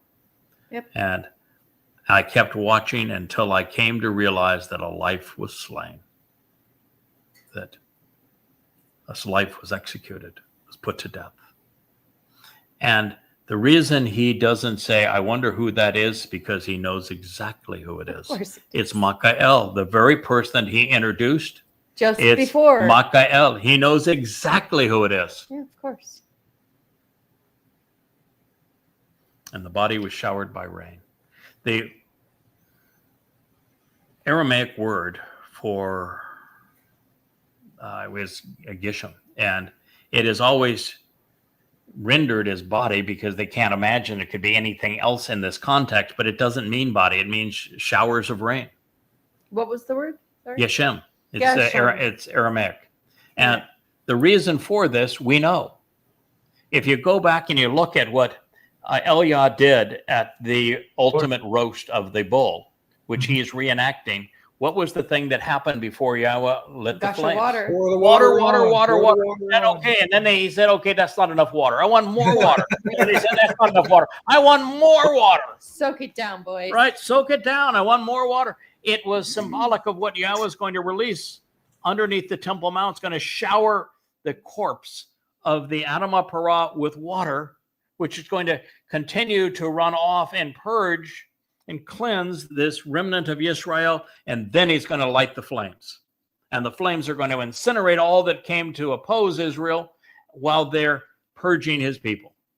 But not the Donald. And so the body is showered by rain.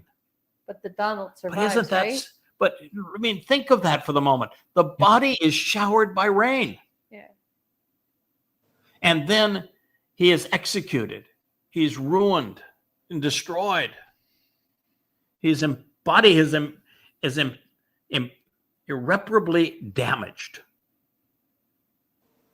It was written in the hopeful stem. He was compelled to destruction. In the perfect, at this very moment in time, masculine singular, this one individual is doing this. So it was given to be burned by the fire. That is the whole ceremony. It's the greatest show on earth That's the ritual. that right there. Elia is going to be orchestrating and serving as the master of ceremonies. The great fire that's going to, just as it happened for Babel 888 years ago with Elia, it will be reenacted here, but on a far grander scale for the entire world to see. His body will be given over to the fire. This is the sacrifice of the Adam of Perah. It's just a wow. I mean, you just read this and say, amazing. And what it also says is that the one vision that I've claimed that I've received from God, because all my insights are derived from studying Yahweh's prophetic testimony in his Torah and making the connections necessary to understand and perceiving these insights and sharing them, which has been 10,000 or more. But the one time that I actually had a vision of how all this was going to happen is the moment that Yahweh revealed to us that you're going to have this opportunity to serve in this way, and you're going to be bludgeoned to death. And then just instantly, I was able to perceive how, when, where it was all going to transpire. I'm still a little creeped out. And by I it. knew at that moment that it had to be the corporeal manifestation of Satan that was doing this. And I shared that with everyone. And here it is stated here in Daniel. Bingo. That's prophetic. Pretty amazing. Yeah. So if one were to describe Donald Trump with a singular phrase, it would be Karen Mila Rab, boastful and conceited with edicts and decrees that are over the top, boneheaded and a blowhard. He is arrogance personified. Yes, he is the ultimate blowhard and bonehead. With goat hair. With goat hair. Don't care. And an old guy. No guy. The bronze boy. Well, it is absolutely Measure man. That is in it. Yeah, he's an automaton. The at this bronze point. boy, the copper con, Yeah. who is the real estate developer in the end, that is out measuring this gargantuan, gaudy edifice that covers over all of Judea, with the naming rights being to Satan, is so Donald Trump. It's, you just go, thank God I translated that book and came to understand that. And it's by this time in the last quarter of the story that is presented by Satan and Ezekiel. Ezekiel's dispensed of. He's gone. It's all the copper con, this bronze colored measure man. That's the real estate developer for this And he's got a grandiose appetite edifice. for some pretty devious. Oh yeah, and things. he is a perverted, not just a rapist, but an exceedingly sadist. perverted rapist of children, of young girls.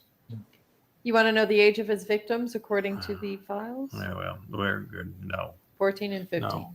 And so this is really, Ezekiel all of a sudden is just riveting as it relates to this. So 7 months ago, the moment I came to realize, as a result of translating and reconsidering Isaiah 11 regarding the Choder, secondary branch, being the Parah, the productive bull. And Yeshayah 17 with the Zeroah, the one cultivating the remaining harvest, particularly Teruah, serving as the Parah, the Adam of Parah on Teruah. That with the 14th chapter affirming that Halal ben Shakar, right in between, would claim to be God, I realized that it was Satan who would deploy his minions to kill me. And turns out I was right. Even if it requires some time to recognize the human manifestation of the adversary, as we're doing now.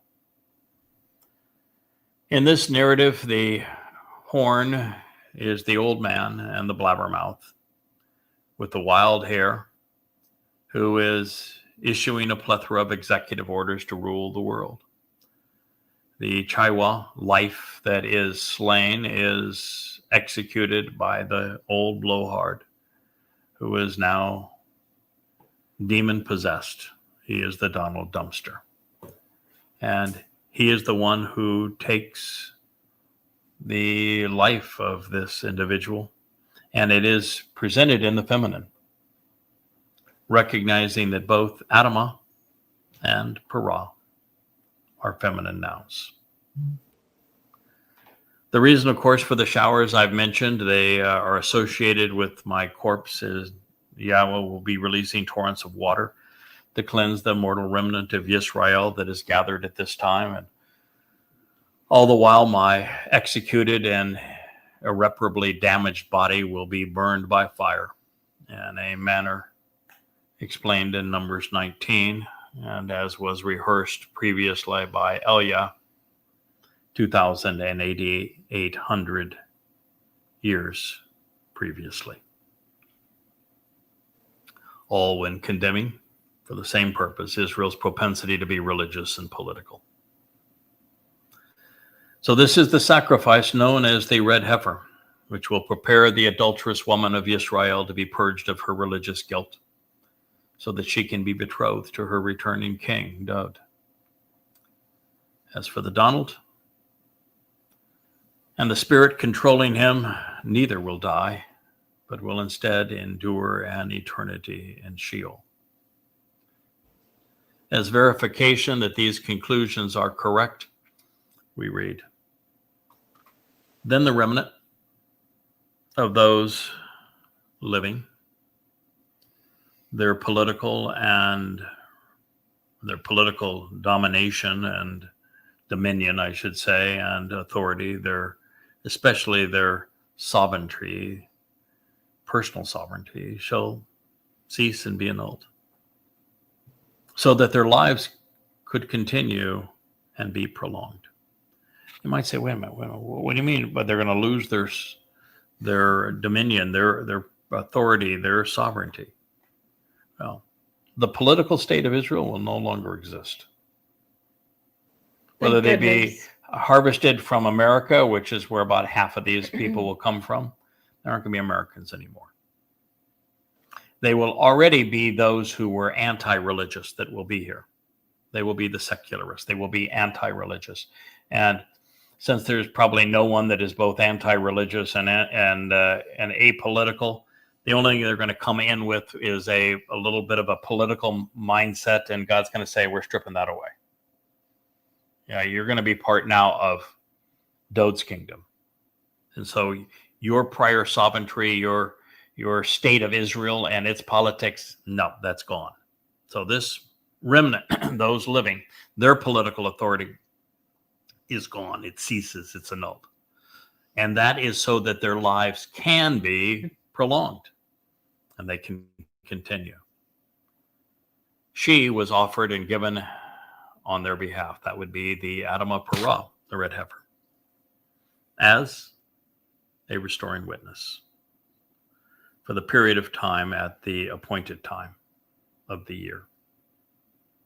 Daniel, my God, judges and vindicates. He also condemns. Daniel 7:12.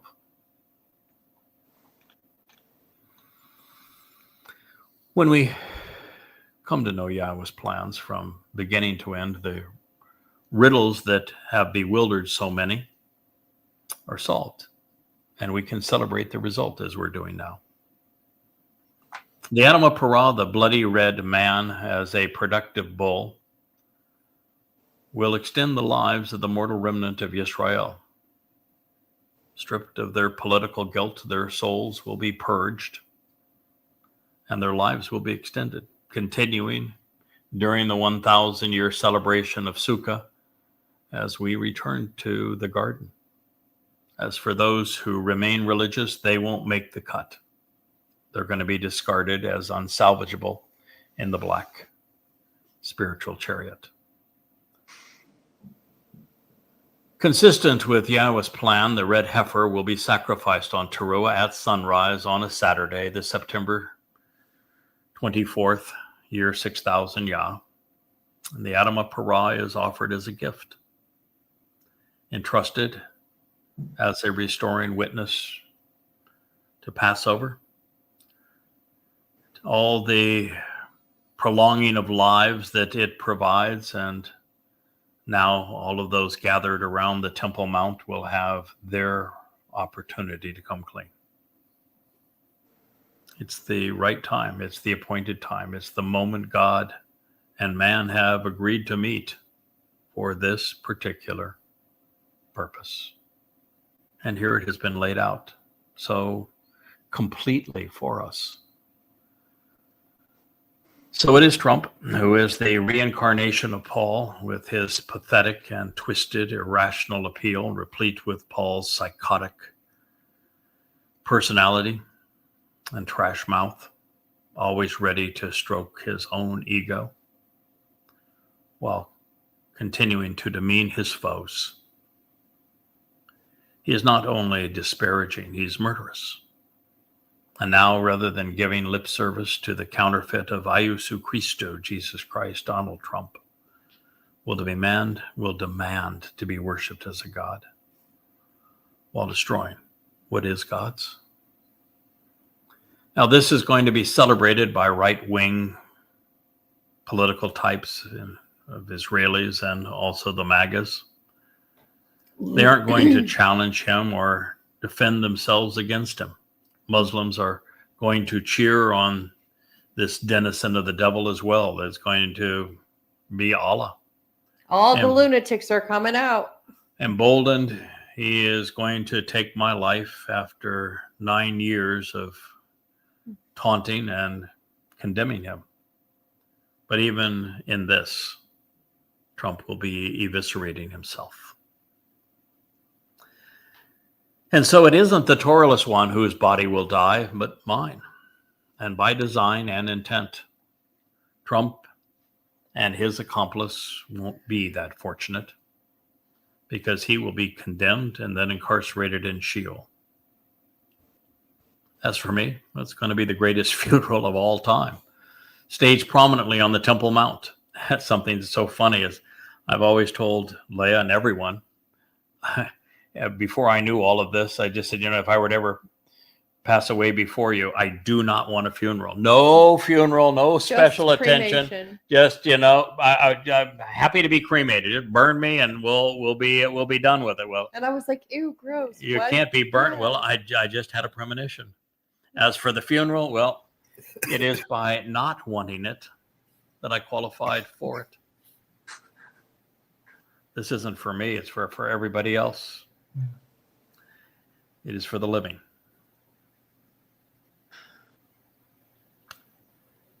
So it's going to be the greatest show of all time, all staged prominently on the Temple Mount. Yah will be the master of ceremonies.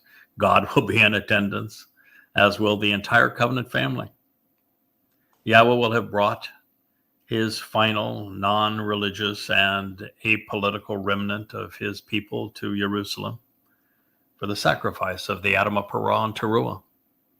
Yahweh is going to release the showers, and he's going to light the fires as the greatest show on earth extends the lives of Israelites and Yehudim. This is the fulfillment of Bamidbar 19 on behalf of the adulterous woman of Numbers 5. The red heifer prepares the adulterous woman for her return groom, who was none other than the Messiah and Son of God, our returning King.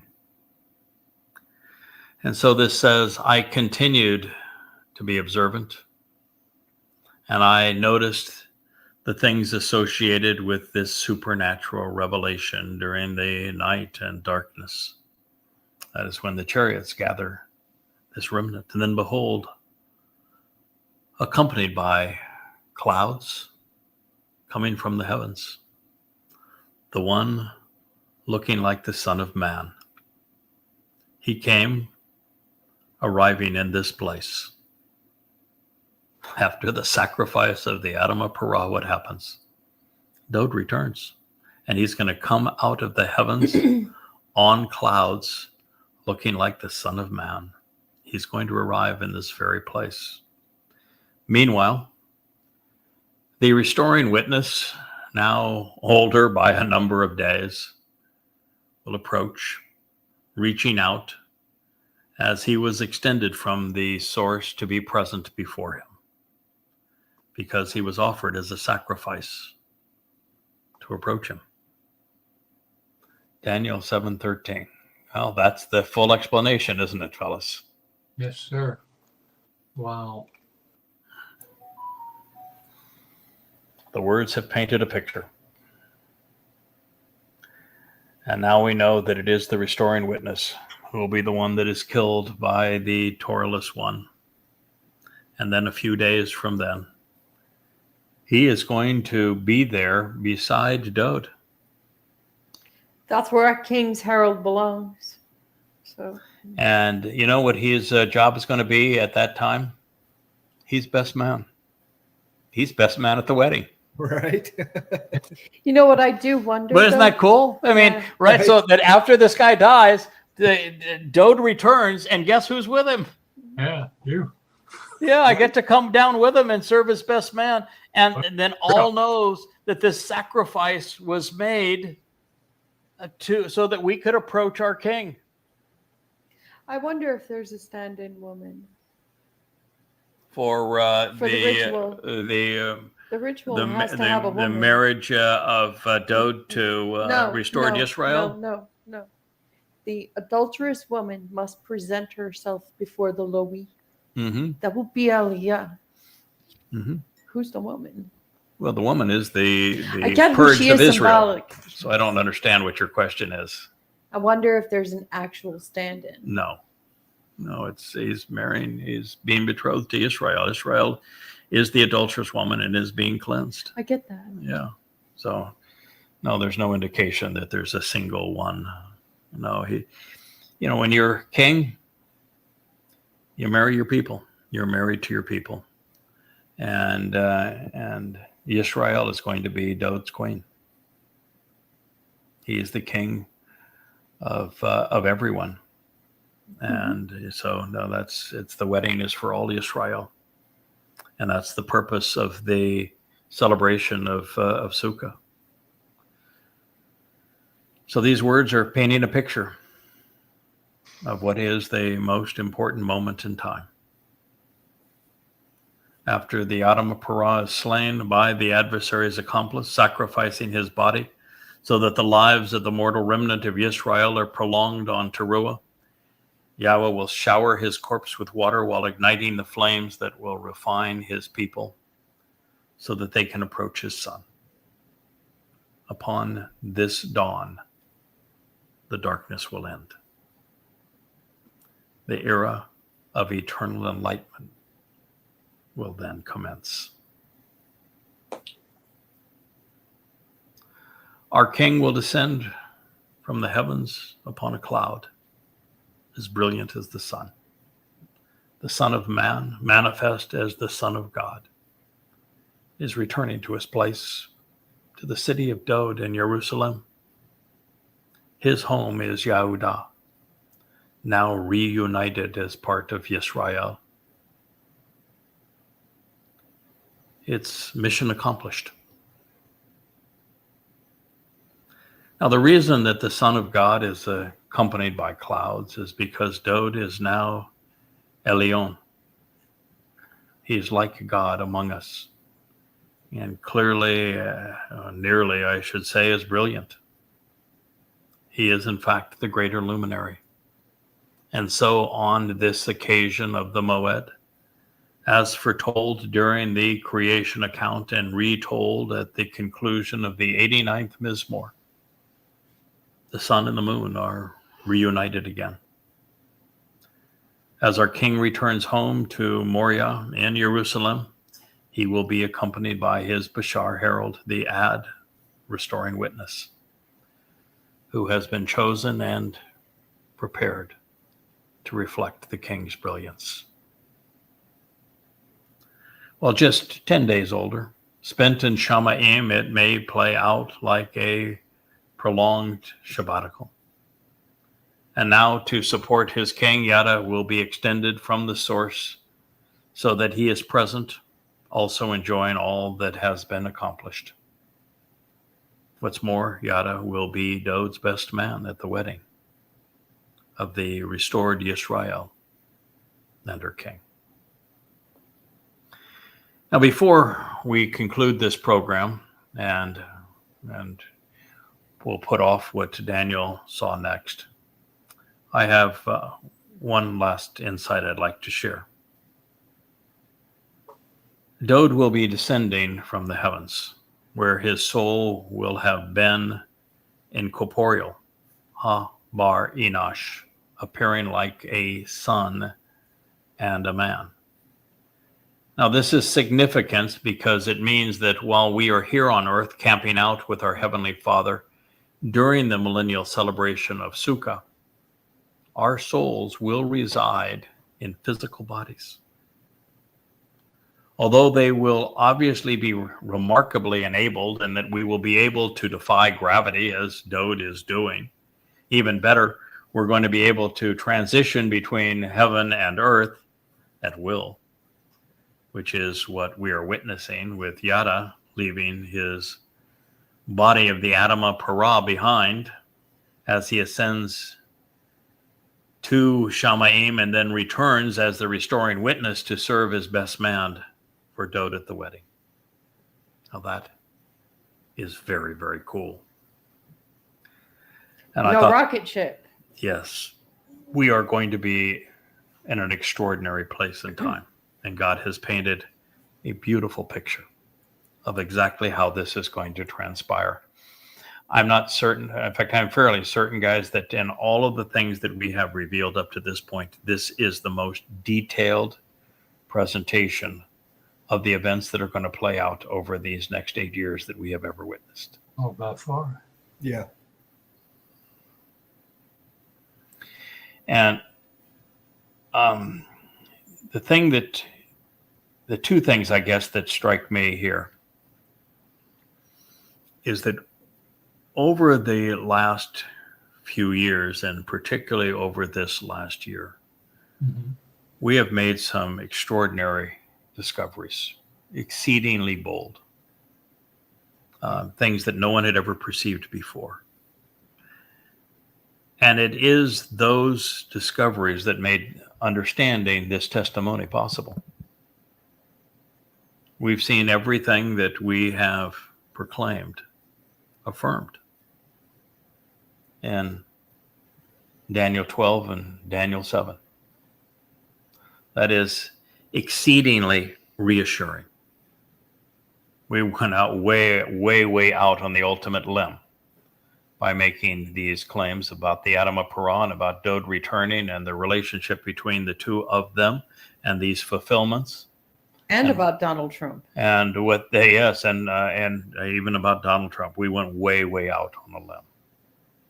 And There we it were is. right. And we were right. And it also tells me the second thing is we need to figure out a way to get Israel's attention, even Goy attention, the world's attention, to how profoundly relevant and impactful, insightful, reassuring, convincing this prophecy is. This is the ultimate story from God. He's telling you who he is, how to form a relationship with him, and what's going to happen over the next 8 years. We have a responsibility to get this story told. We've now had it presented within our family. The next step is to share it with the world. This needs to go viral, if anything ever. This is great. And while it may seem like we have hit a crescendo, what follows this as is riveting and profoundly insightful is what we have considered thus far. We're just stopping because, well, We're it's 3 hours in. Yeah, we're 3 hours in. That's why we are. That's why Blake's getting a little antsy. That's why we're stopping. Is we're 3 hours in. So Beat the Wookiee. The keeper of the cable says, I'm not union. I moved here, so I'm available. But, and you can just see him. His eyes are twinkling. He's got that expression on his face, like this has been amazing. What a wonderful spot to be. Once again, Yes. we get to watch this unfold in real time. Yeah. Yeah. Yeah. We're right here in the center of it all. And Leah has remained bright eyes. Wookie, I think, is now napping. he's back Asher on is union dreaming. hours. You can just hear little paws are going like. I've got that on video. by Oh, you the way. do? Yeah, Asher. She was literally going like this. Yeah, Asher may be my companion. She's wrapped around my feet here, but she's. You're dreaming. Yeah, I'm not so sure she enjoys this program as much as the rest of us do. Have a wonderful rest of the Shabbat. Oh, we're gonna play a clip Ladies and before we go. Oh, do we have a clip to We play? have a We have a Clip. clip. Oh, I mean, okay. most people don't realize how prophetic that South Park has been over the years, Yes. and Or Just- just cheeky. just cheeky. Absolutely cheeky. So we're going to borrow it, and you can comment. I'm unmute the mic so you can comment during while we're playing it. But Okay. this is so prophetic. Yeah, he would do it with Satan for sure. I think he already has. Absolutely. The two previous people that Satan has dated, Muhammad and Paul. Mhm. Yeah. And Muhammad. Bar Kokhba. Muhammad and Paul. Yeah. Well, I'm not sure he would have bothered with Bar Kokhba. Bar Kokhba might have been a minor demon by comparison. I would think that Akiba and Maimonides were major demons. Hadrian, major demon. But Paul and Muhammad were Satan's prior lovers. Absolutely. Meat puppets. Wow. Okay. Well, that was an Comical. extraordinary 3 hours, ladies and gentlemen. That last bit was pretty comical, though. Yes. Thank you, Kevin. Thank you, Kurt. Thank you, Leah. Thank you, keeper of the cables. We appreciate it. It was a long day, and I can tell you, we have some things going forward that will. There he is. We have some things going forward that'll just flat out amazing. I've sent you guys the full script. Yeah. I don't know what page we're on, but we barely made a dent in this, and then we go to the 83rd Mizmor. Then we go to Isaiah 14, which is the presentation of Hallel ben Shachar. And then we go to Daniel 8 and then Daniel 9, which is the culmination of all of this. It's mind-bending and expanding. And, what a thrill to be in this place. Absolutely. Thank you so much. Happy Shabbat to one and all. A lovely Shabbat. Good night. Oh, yeah. Hi, Leah.